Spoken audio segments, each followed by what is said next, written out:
প্রধানমন্ত্রী দেশরত্ন জননেত্রী শেখ হাসিনার সঙ্গে আমি আলোচনা করেছি এবং তিনি গতকালই সিদ্ধান্ত দিয়েছেন যে ত্রাণ ও পুনর্বাসন কার্যক্রমে সেনাবাহিনী অংশ নেবে, যোগ দেবে।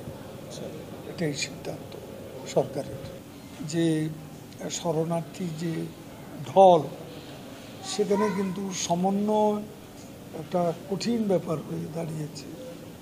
এমনিতে আমাদের জন্য এটা একটা বিশাল burden, huge burden for Bangladesh, যেখানে আমরা seriously impacted by recent floods.